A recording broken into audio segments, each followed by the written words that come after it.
مساء الخير على حضراتكم، يا رب دايما بألف خير وصحة وسعادة، ومكملين مع بعض في ثقافة برلماني ومكملين الرحلة بتاعتنا. وزي ما كنا اتكلمنا قبل كده، الرحلة بتاعت ثقافة برلماني يعني محتاجينها اللي احنا نمشي فيها كتير ونتعلم منها ونكتب كل حاجة بنشوفها أو بنسمعها، يمكن نستفيد منها في المستقبل. معاكم في رحلة جديدة في البرلمان وثقافة برلماني، أحمد موسى، ونكمل اللي احنا كنا بنتكلم فيه الحلقة اللي فاتت.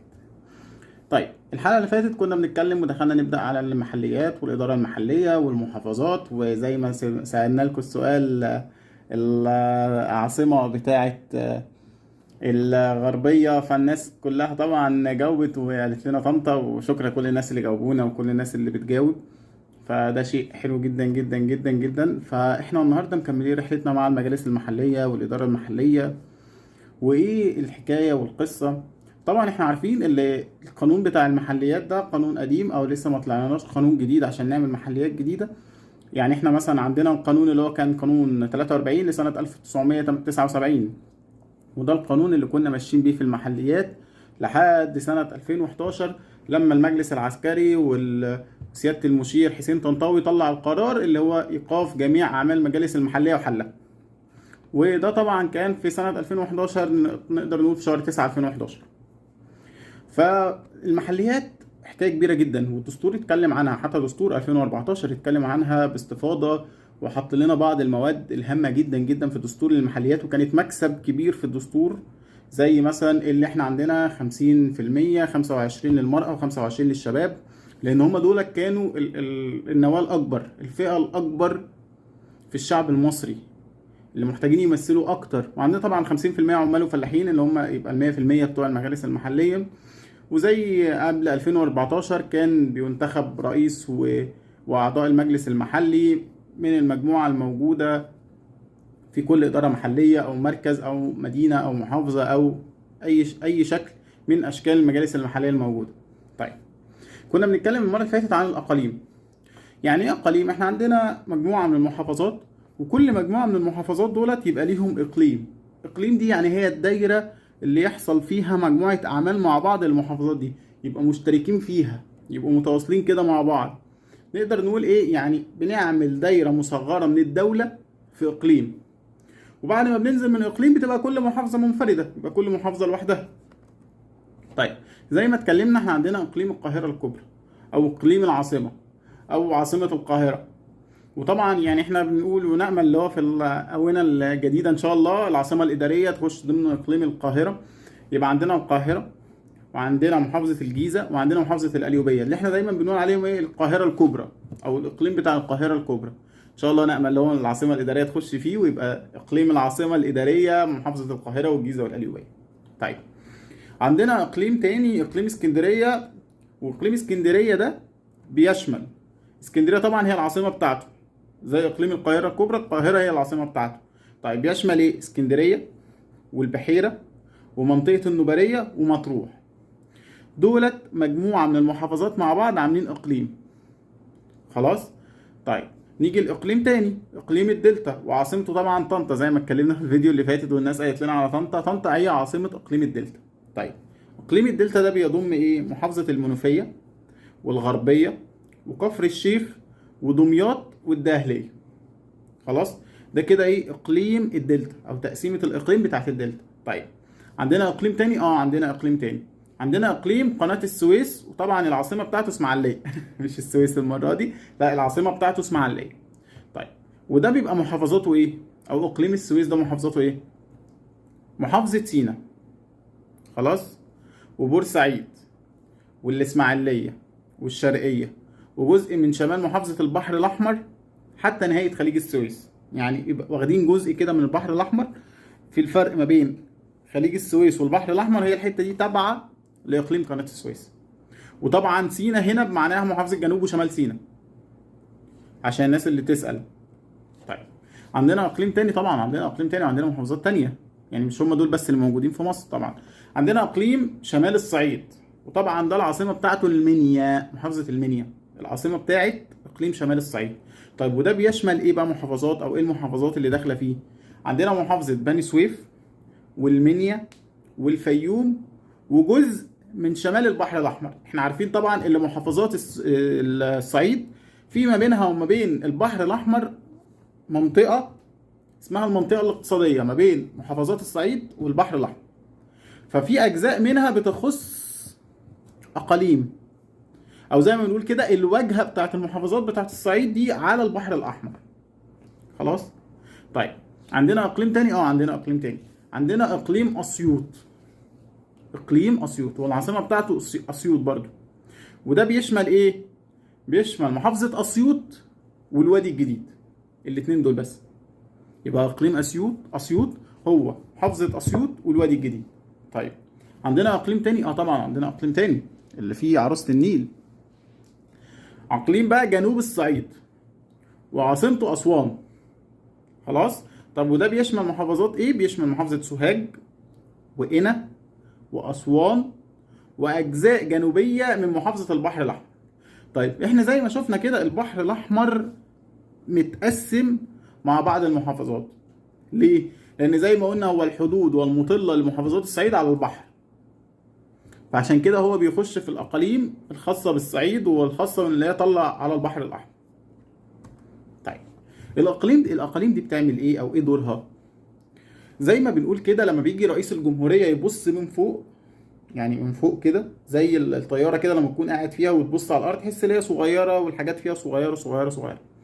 نفس الحكايه لما يجي رئيس الجمهوريه من فوق يبص او يدي قرارات او يبقى عايز يعمل خطه او يبقى عايز يعمل بعض الاجراءات التنفيذيه او بعض الاصلاحات، فيبص يشوف الاقاليم، كل اقليم من دول محتاج ايه. ونفس الحكايه رئيس الوزراء، كل اقليم محتاج ايه، وكل وزير كل اقليم محتاج ايه. بعد كده ننزل المحافظات. المحافظات دي الاقاليم دي ممكن تقعد زي ما احنا بنقول كده يبقى في اجتماعات اقليميه مع المحافظات دي مع بعض. يعني محافظ القاهره يقعد مع محافظ الجيزه، يقعد مع محافظ القليوبيه. والله احنا في الثلاث محافظات بتوعنا دول ان شاء الله هنضم لهم العاصمه الاداريه. يبقى كل المحافظات دي مع بعض. طب دولت ايه مع بعض؟ ايه الخطه اللي ممكن نعملها مع بعض؟ ايه المشاريع المشتركه ما بيننا اللي ممكن نعملها او نمدها؟ يعني مثلا لما بنشوف في القاهره والعاصمه، احنا عندنا القاهره والجيزه والقليوبيه الثلاثه مشتركين في حاجه ممكن الناس متعوده اللي هي تستخدمها او كده بس مش شايفاها. مترو الانفاق.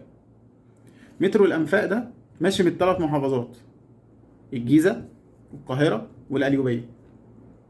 طيب عشان نعمل المترو ده ايه اللي حصل؟ ثلاث محافظات قعدوا مع بعض، اتكلموا، ناقشوا، شافوا ايه الحاجات اللي موجوده في مسار المترو اللي ممكن تتشال، ممكن يحصل فيها تعويضات. طب التعويضات دي داخله نطاق المحافظه الفلانيه ولا المحافظه الفلانيه؟ طب الحيازه اللي موجوده هنا هل ارض ملكيه للدوله ولا ارض ملكيه لمدنيين واشخاص عاديين؟ خلاص. فبيقعدوا مع بعض لما بيكون في مشاريع او بيكون في حاجه، بيقعدوا مع بعض. طبعا لما بيكون في كوارث طبيعيه طبعا بيقعدوا مع بعض ويكونوا سند لبعض في الكوارث الطبيعيه. خلاص. فعشان كده دايما دايما دايما الاقاليم بتبقى شيء مهم جدا اللي تتقسم فيه. طيب بعد ما شفنا الاقاليم بننزل بقى للمحافظات، كل محافظه بالموارد بتاعتها بالتقسيمات بتاعتها الاداريه المختلفه. اذا كانت مثلا محافظه فيها عواصم، فيها مدن، فيها مراكز، فيها قرى. في محافظات فيها احياء مفيهاش اي حاجه تانية، مفيهاش غير احياء زي القاهره كده متقسمه الاحياء، ما فيهاش عواصم، ما فيهاش مراكز، ما فيهاش قرى. لكن في محافظه زي محافظه الجيزه فيها قرى، فيها مراكز. خلاص.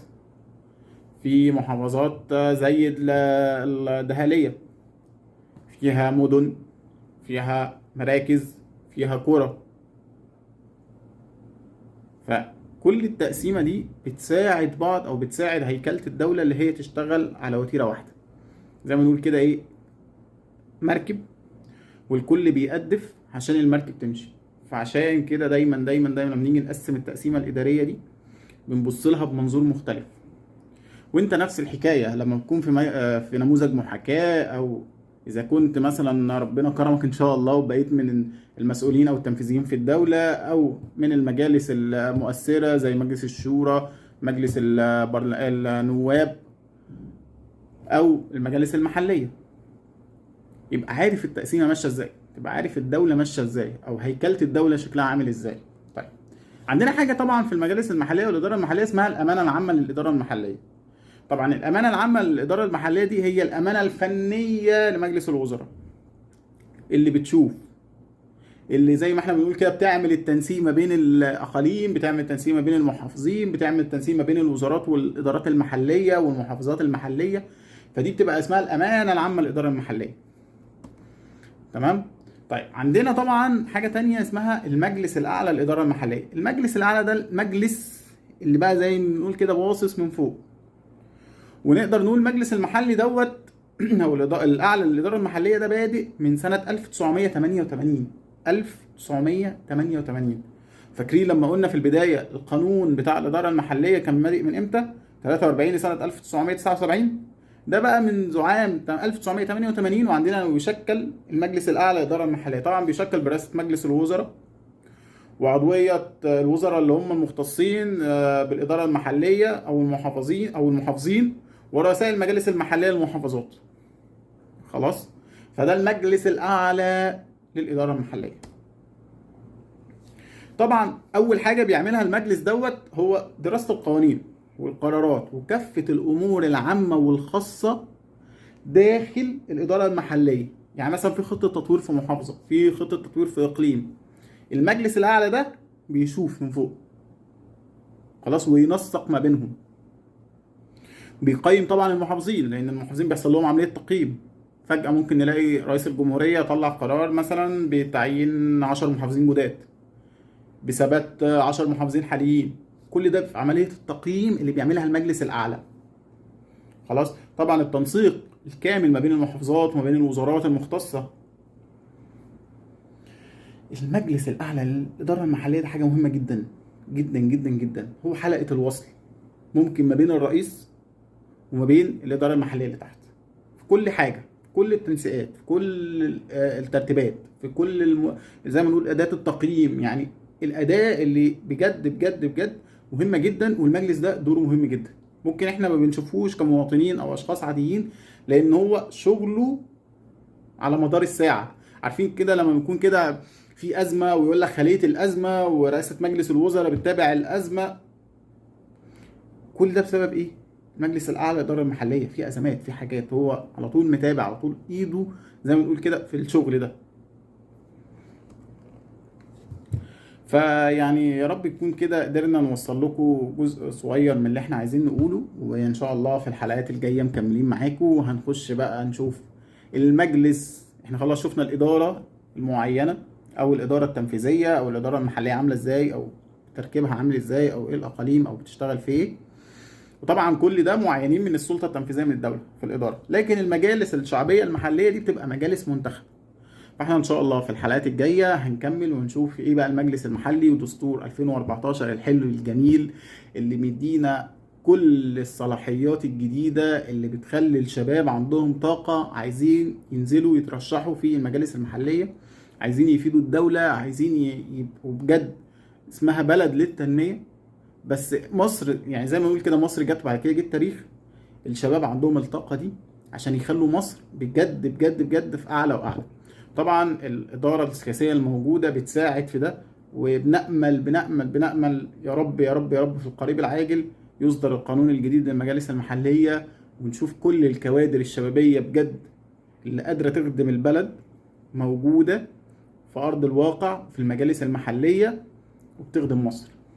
ويا رب اكون قدرت افيدكم ببعض المعلومات الموجوده وبعض الاسئله اللي انتوا كنتوا بتسالوها عليها. فيا رب دايما مع بعض ومكملين، واشوفكم على خير في الحلقه الجايه. السلام عليكم.